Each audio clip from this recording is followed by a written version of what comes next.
नमस्कार, स्वागत है एकलव्य एजुकेशन में और आप सभी को हार्दिक शुभकामनाएँ 26 जनवरी गणतंत्र दिवस की। भारत अपना 76वां गणतंत्र दिवस आज मना रहा है।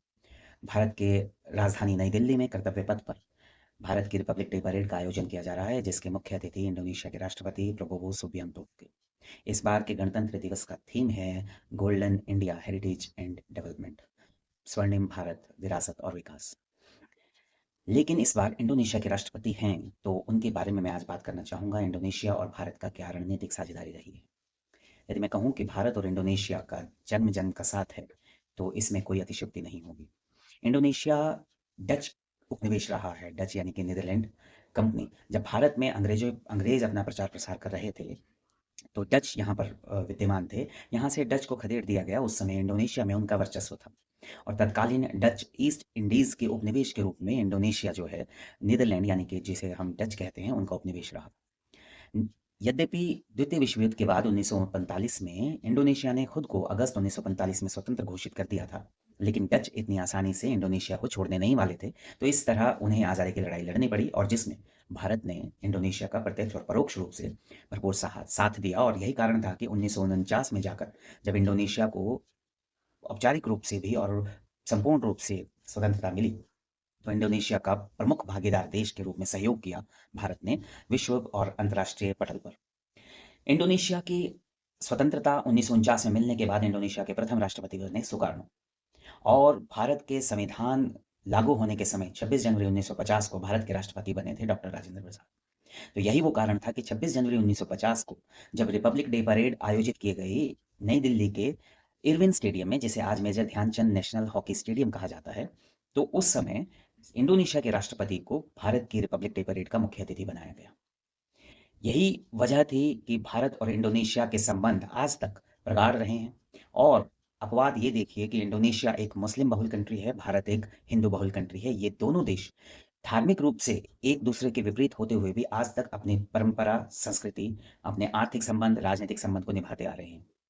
इंडोनेशिया के राष्ट्रपति इससे पहले भी लगभग 3 बार भारत की रिपब्लिक डे परेड के मुख्य अतिथि रह चुके हैं और इस बार ये चौथा अवसर है जब इंडोनेशिया इस पद पर, इस गर्वमय परिस्थिति में मुख्य अतिथि के रूप में अपनी उपस्थिति दर्ज करवा रहा है।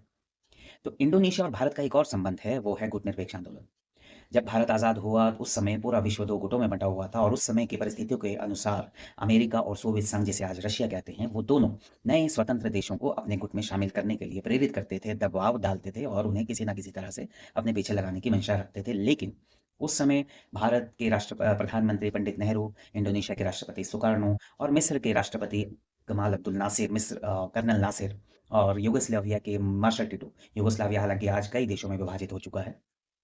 और घाना के वामे नक्रुमा।